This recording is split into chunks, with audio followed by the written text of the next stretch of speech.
SMDC training के अंतर्गत हमारे विद्यालय में जो शाला प्रबंधन एवं विकास समिति होती है, उनके सदस्यों को हम पूर्ण रूप से अवगत नहीं करा पाते हैं कि उनके क्या दायित्व हैं या उनके क्या कर्तव्य हैं या उन्हें क्या कार्य करना है, जिसके कारण इसमें काफ़ी निष्क्रियता रहती है। तो हम आज प्रारंभिक तौर पे छोटी सी इसकी एक ट्रेनिंग आप लोगों को दे रहे हैं, उसके बाद अन्य विभागीय बिंदुओं पर आएंगे। इस ट्रेनिंग का यही उद्देश्य है। वैसे ये ट्रेनिंग जो है, आपको जो भी संकुल प्राचार्य हैं, समस्त संकुल प्राचार्य जो हैं, वो अपने संकुल अधीनस्थ जितने भी हाई स्कूल और हायर सेकेंडरी हैं, उनको ये ट्रेनिंग समस्त शाला प्रबंधन एवं विकास समिति के सदस्यों को 5 अगस्त तक प्रदान करना है। आपके संकुल स्तर पर इसका आयोजन करना है। पर फिर भी हम यहाँ से मुख्य मुख्य बातें बताकर आपको किस प्रकार से ट्रेनिंग का आयोजन किया जाना है उस संबंध में हम चर्चा करेंगे। हम सभी जानते हैं कि समग्र शिक्षा अभियान के अंतर्गत प्राइमरी एजुकेशन और सेकेंडरी एजुकेशन संचालित है। हमारे जो विद्यालय हैं, मतलब प्राइमरी एजुकेशन जो होता है वो 1 से 8 तक होता है और सेकेंडरी एजुकेशन जो होता है वो 9 से 12 होता है। तो समग्र शिक्षा अभियान का मुख्य उद्देश्य होता है 14 से 18 वर्ग के जितने भी विद्यार्थी हैं हमारे, उनको गुणवत्तापूर्ण शिक्षा उपलब्ध कराना। सेकेंडरी एजुकेशन का जो दायित्व होता है वो मैं आपको बता रहा हूँ।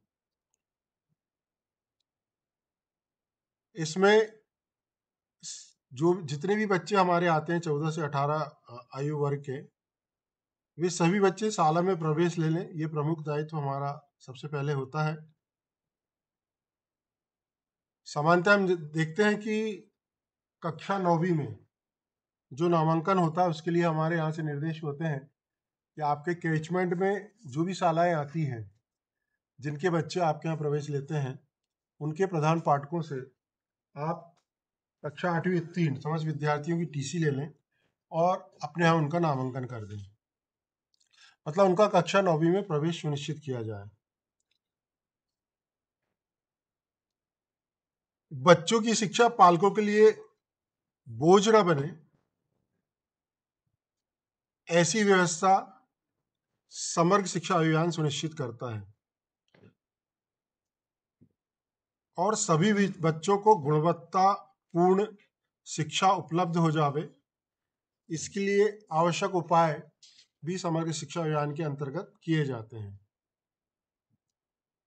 सामान्यतः हम प्राय देखते हैं कि समग्र शिक्षा अभियान का ये दायित्व होता है कि जो भी बच्चा है वो 5 किलोमीटर के दायरे में हाई स्कूल और हाई स्कूल जो है वो खोले जावे, जिससे बच्चों को शिक्षा की सुविधा उपलब्ध हो सके।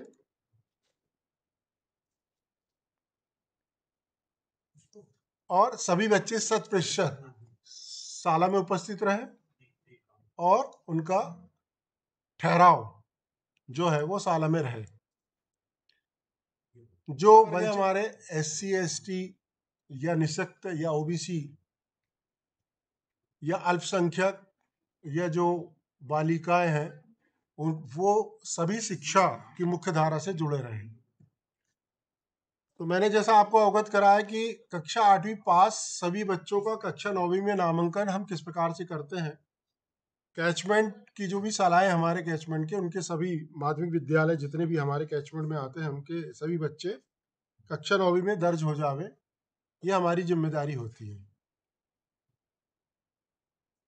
सामान्यतः वर्तमान में आज चूंकि 29 जुलाई हो चुकी है, तो हमारे यहाँ लगभग प्रवेश पूर्ण होते आ रहे हैं। अगर कुछ बच्चे अप्रवेशित हैं तो उन्हें हमारा ये दायित्व बनता है कि उन बच्चों को प्रवेश दिलाएं। इसके लिए आप किसी शिक्षक को नियुक्त कर दें और जो भी बच्चे अभी प्रवेश से वंचित हैं, उन बच्चों को प्रवेश दिलाना सुनिश्चित करें। इसके लिए आप चाहें तो सालावार शिक्षकों को, बच्चों को आवंटित कर दें और वे शिक्षक जो हैं उन विद्यार्थियों को साल में प्रवेश दिलाना सुनिश्चित करें। वैसे ये कार्रवाई जो है जब स्कूल खुला था तभी हमें करनी होती है। मैं बहुत संक्षिप्त में बता रहा हूँ क्योंकि संकुल स्तर पे आपको ये बैठक आयोजित की जानी है, संकुल प्रचार का ये दायित्व है। शाला प्रबंधन एवं विकास समिति एवं इसके उद्देश्य समस्त हाई स्कूल हायर सेकेंडरी विद्यालय में विद्यालय को बेहतर संसाधन उपलब्ध कराना, ये शाला प्रबंधन एवं विकास समिति का उद्देश्य होता है। बच्चों की पढ़ाई की अच्छी व्यवस्था सुनिश्चित करना, प्राचार्य, शिक्षक व शाला में पढ़ रहे बच्चों के माता पिता से निरंतर संपर्क करना।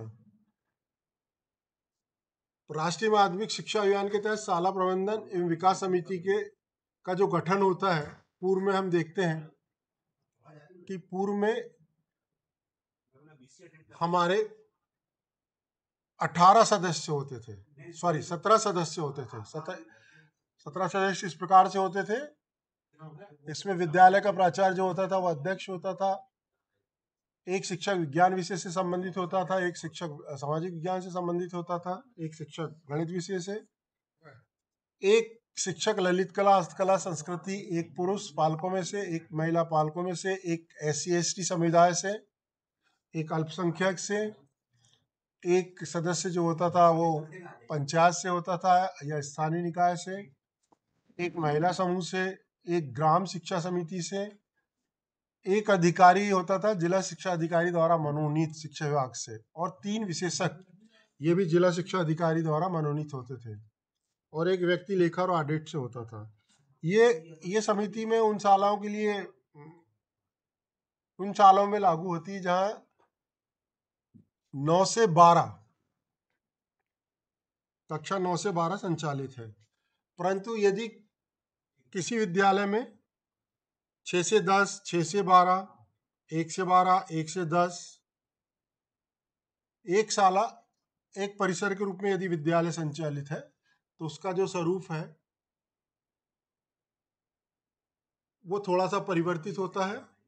इसमें अध्यक्ष तो शाला के प्राचार्य होंगे, एक सदस्य विज्ञान का आपको लेना है, एक सदस्य सामाजिक विज्ञान का, एक सदस्य गणित का, एक शिक्षक ललित कला से। अब यहाँ पर 6वां जो सदस्य होगा वो प्रत्येक स्तर की कक्षाओं से एक पुरुष पालकों में से, मतलब जैसे कक्षा 6 से 10 तक विद्यालय संचालित है तो 6 से 8 तक एक पालक और 9 से 10 तक एक पालक। इस प्रकार से यहाँ पे 2 सदस्य हो जाएंगे।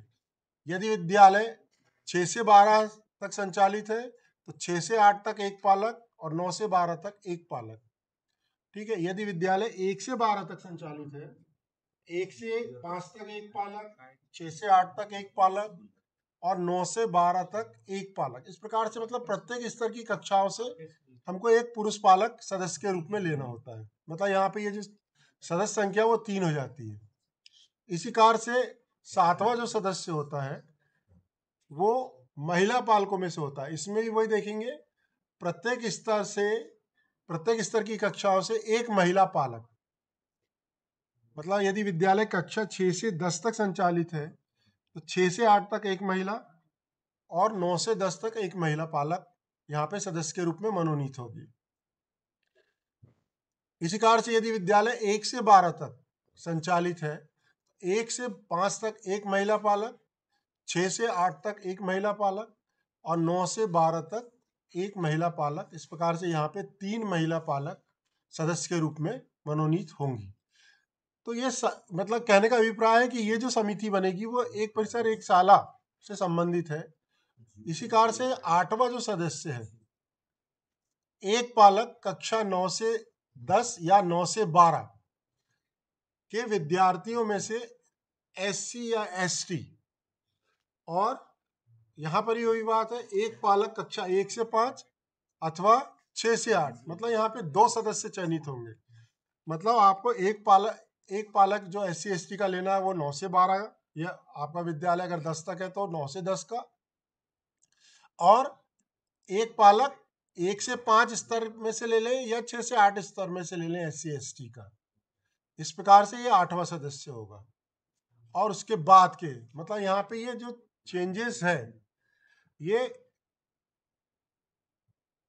पालकों को, मतलब हमारे पूर्व में जो हमारे पालक जो चयनित होते थे, जो एक पुरुष पालक एक महिला पालक लेते थे हम, यहाँ पर हमको यदि विद्यालय 1 से 10, 1 से 12, 6 से 10, ठीक है, इस प्रकार से संचालित है, तो प्रत्येक स्तर से एक पालक हमको लेना है।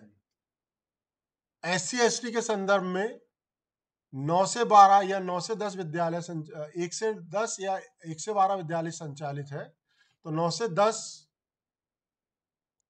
SC/ST का एक पालक या 9 से 12 SC/ST का एक पालक, और दूसरा जो सदस्य होगा उसमें चाहे तो प्राथमिक या माध्यमिक से आप एक पालक SC/ST का ले सकते हैं। 9वां सदस्य जो होगा वो पिछड़े वर्ग अल्पसंख्यक समुदाय से होगा। मतलब यहाँ पे फिर वो हम ऐसे डिस चलेंगे, एक सदस्य पंचायत प्रतिनिधि होगा या स्थानीय निकाय से, एक प्रतिनिधि महिला समूह से, एक प्रतिनिधि ग्राम शिक्षा समिति से, जिला शिक्षा अधिकारी द्वारा मनोनीत एक अधिकारी, 3 विशेषज्ञ जो विज्ञान, मानविकी एवं ललित कला, हस्तकला या संस्कृति पृष्ठभूमि से हो, एक सदस्य लेखा ऑडिट से लेंगे। और 16वां जो सदस्य है इसमें प्राथमिक, आबलिक, माध्यमिक स्तर की कक्षा में पढ़ाने वाले सबसे वरिष्ठ शिक्षक, मतलब यदि विद्यालय 1 से 10 तक संचालित है, 1 से 5 तक एक वरिष्ठ शिक्षक आ जाएगा और 6 से 8 तक एक वरिष्ठ शिक्षक आ जाएगा। यदि विद्यालय 1 से 12 तक संचालित है तो 1 से 5 तक एक शिक्षक आ जाएगा और 6 से 8 तक एक शिक्षक आ जाएगा। मतलब यहाँ पे 16वां जो सदस्य है उसमें 2 सदस्यों को वरिष्ठ शिक्षक के रूप में यहाँ पे हमको चयनित करना है। तो इस प्रकार से ये एक परिसर एक शाला की शाला प्रबंधन एवं विकास समिति बनेगी। और सामान्य अगर विद्यालय संचालित है 9 से 12 या 9 से 10, तो उसके लिए ये 16 सदस्यीय जो समिति है वो हमारे विद्यालय में बनेगी।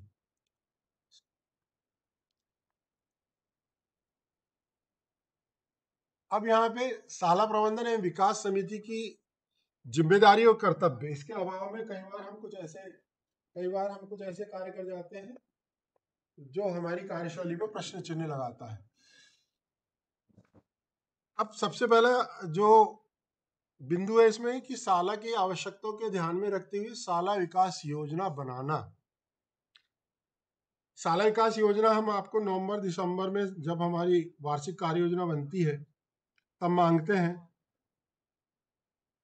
तो आपको जुलाई माह में ही शाला की आवश्यकताओं को ध्यान में रखते हुए शाला विकास योजना बना लेनी चाहिए।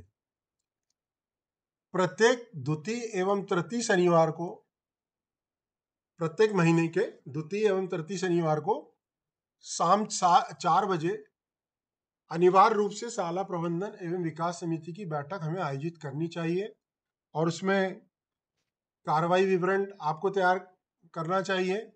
और जो कार्रवाई विवरण बनता है उसका पालन प्रतिवेदन प्रति माह आपको जिला शिक्षा अधिकारी या जिला परियोजना समन्वयक, जो हमारे जिला शिक्षा अधिकारी महोदय होते हैं, उनको प्रेषित करना होता है। परंतु संभवतः ये कार्य कोई भी नहीं करता है, परंतु इस कार्य को करना अनिवार्य है क्योंकि एकेडमिक गतिविधियों के अंतर्गत ये अनिवार्य रूप से है और इसकी मॉनिटरिंग सतत की जाएगी।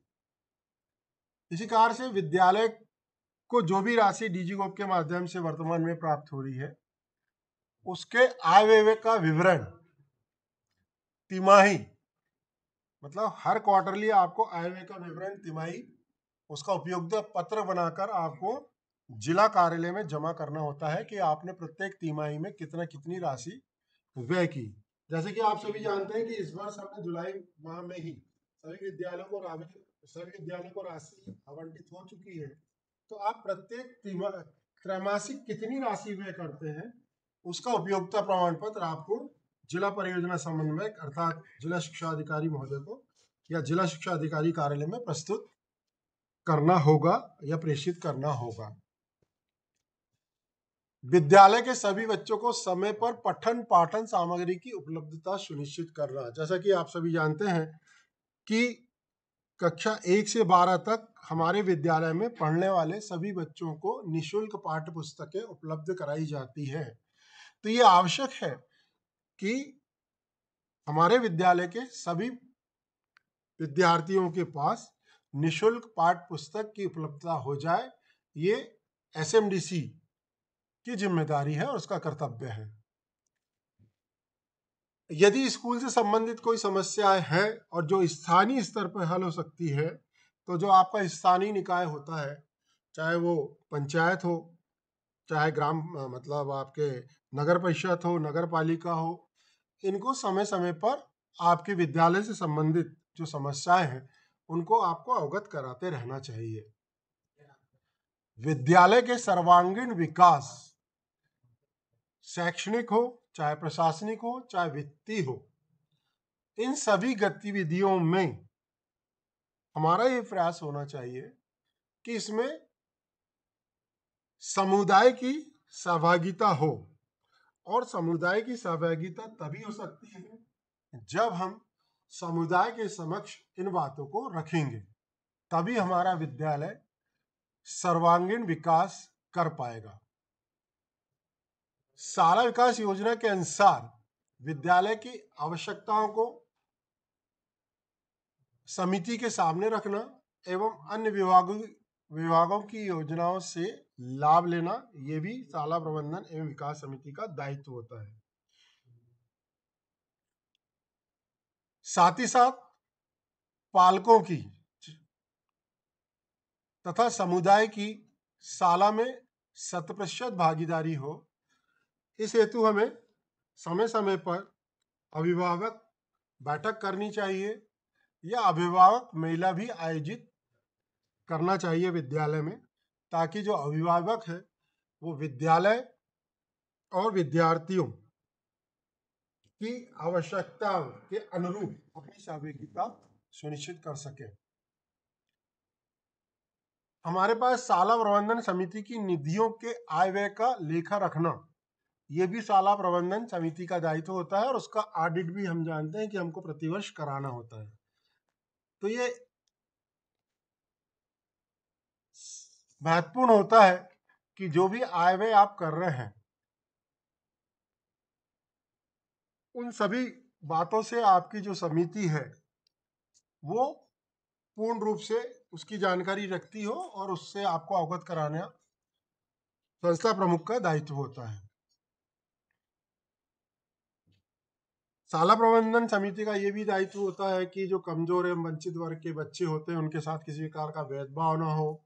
विकलांग या दिव्यांग जो बच्चे होते हैं उनको जो भी सुविधाएं मिलती हैं, है ना, उनको उपलब्ध करा दें और उनकी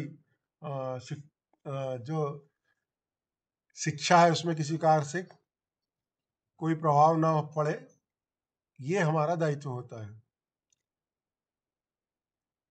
शाला प्रबंधन विकास समिति का ये भी दायित्व होता है कि हम ऐसे परिवारों से भी संपर्क करें जिनके बच्चे शाला में दर्ज ना हो। इसके लिए हमें परिवार के मुखिया को प्रोत्साहित करना चाहिए ताकि उनका बच्चा जो है शाला में दर्ज हो सके। तो राष्ट्रीय माध्यमिक शिक्षा अभियान या समग्र शिक्षा अभियान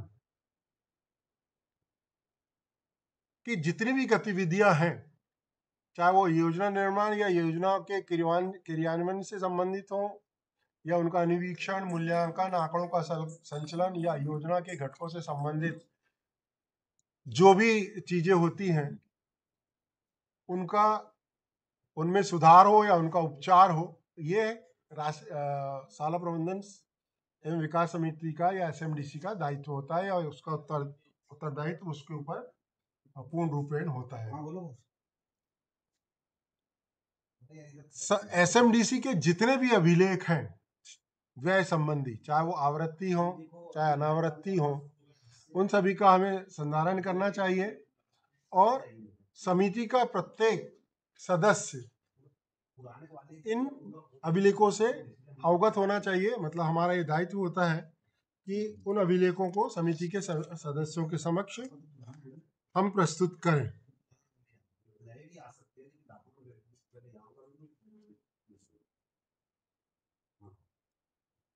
अब इसके अलावा शाला प्रबंधन एवं विकास समिति के अतिरिक्त हमारे विद्यालय में 2 समिति और बनती है। एक होती है विद्यालय भवन समिति, जिसके 7 सदस्य होते हैं।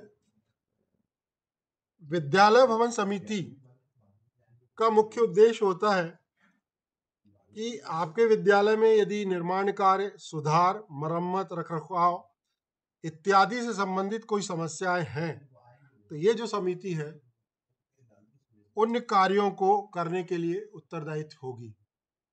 तो इस समिति में 7 सदस्य होते हैं। विद्यालय के जो प्राचार्य होते हैं वो अध्यक्ष होते हैं। एक जो विद्यालय का वरिष्ठ शिक्षक होगा वो इसका सदस्य होगा।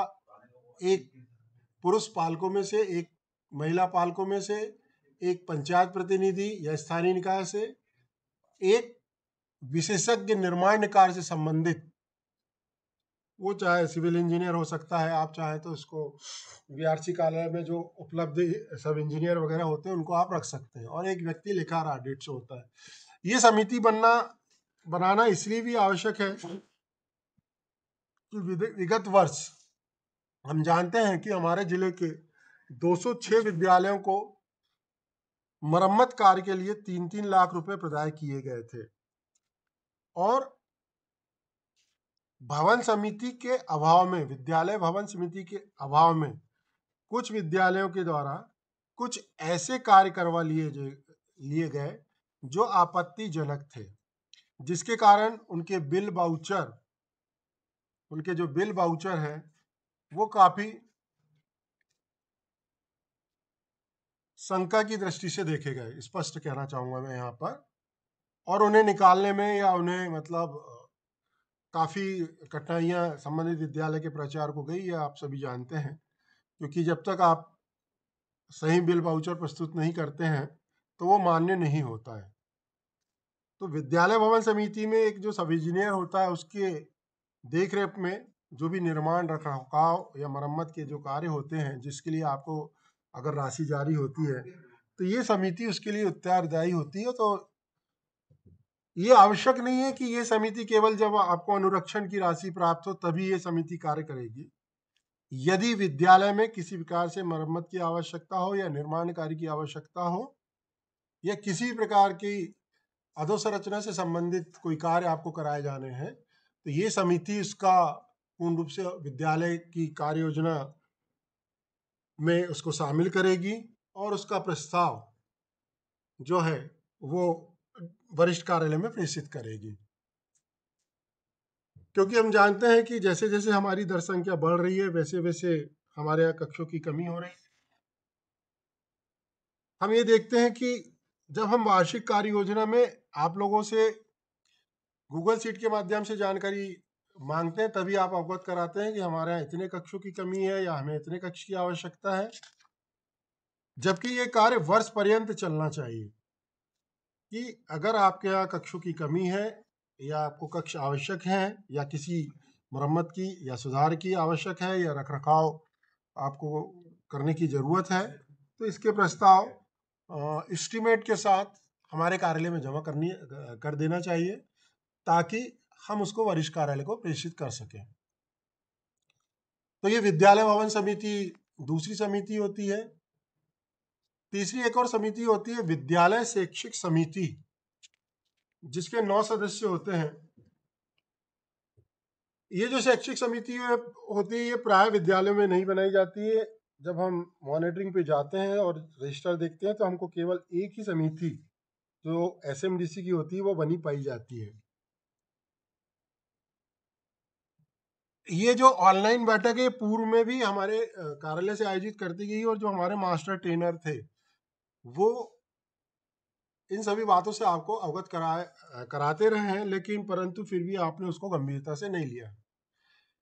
इसलिए इस वर्ष ये जो बैठक है ये कार्यालय स्तर पर ही आयोजित कर सभी प्राचार्यों को इससे अवगत कराना हमारा उद्देश्य इसलिए है क्योंकि जो अकादमिक मॉनिटरी हो रही है उसमें इन सभी बिंदुओं का समावेश होते जा रहा है। तो वो जो विद्यालय शैक्षिक समिति है जिसके 9 सदस्य होते हैं, जिसमें अध्यक्ष जो होता है वो विद्यालय का सबसे वरिष्ठ शिक्षक होता है। ये समिति भी गठित होना चाहिए जो विद्यालय के अकादमिक और शैक्षणिक दायित्वों को देख सके। इसमें सदस्य एक शिक्षक विज्ञान से, एक शिक्षक सामाजिक विज्ञान से, एक गणित से, एक ललित कला या सामाजिक विज्ञान से आप ले सकते हैं, एक पुरुष पालकों में से, एक महिला पालकों में से, एक लेखा ऑडिट से रिलेटेड, और एक सदस्य जो ऐसा होना चाहिए एक विद्यार्थी, मतलब 9वां जो होगा वो एक विद्यार्थी होगा जो प्राचार्य के द्वारा नामांकित किया जाता है। ये इस प्रकार से 9 सदस्य होंगे।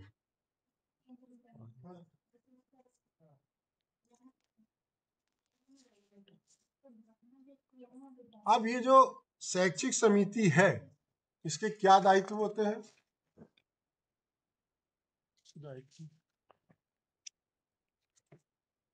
विद्यालय शैक्षिक समिति का जो प्रधान, जो विद्यालय का वरिष्ठतम शिक्षक है, या समग्र शिक्षा अभियान की योजनाओं के क्रियान्वयन हेतु विद्यालय स्तर पर समस्त शैक्षणिक गतिविधियों का संचालन करने के साथ साथ कार्य योजना बनाएगा, प्रबंधन, अनुवीक्षण, आंकड़ों का संकलन, जो भी आंकड़े वरिष्ठ कार्यालय से मांगे जाते हैं, विद्यालय स्तर पर मांगे जाते हैं, चाहे वो दर संख्या से संबंधित हो, चाहे दिव्यांग विद्यार्थी से संबंधित हो, चाहे भवन से संबंधित हो, या बहुत सारी जानकारी आपसे मांगी जाती है।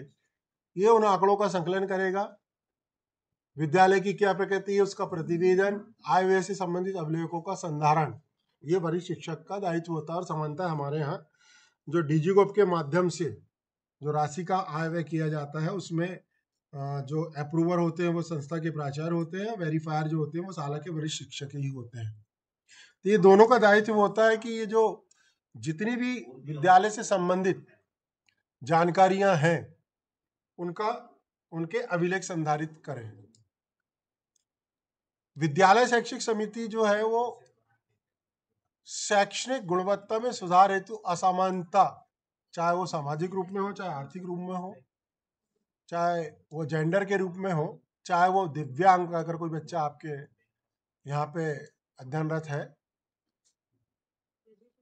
के कारणों से माध्यमिक शिक्षा हासिल कर पाने में उत्पन्न अवरोधों को कम करने का प्रयास करेगा। मतलब ये हमारा दायित्व होता है कि हमारे विद्यालय में किसी भी संवर्ग का यदि विद्यार्थी पढ़ रहा है तो उसके शिक्षण में किसी प्रकार का व्यवधान उत्पन्न ना हो, ये शैक्षिक समिति का दायित्व होता है।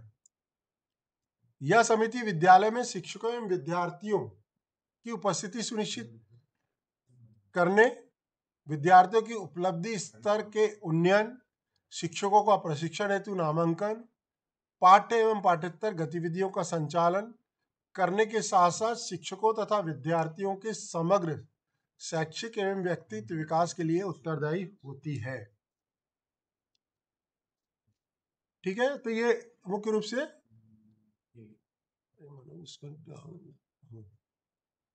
इस शैक्षिक समिति के दायित्व होते हैं।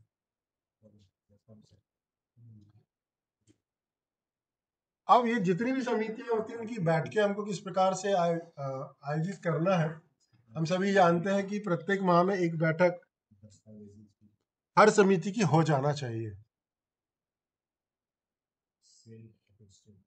तो यहाँ पर एसएमडीसी की बैठकें प्रत्येक माह में नियमित रूप से आयोजित हो। यह एसएमडीसी के जो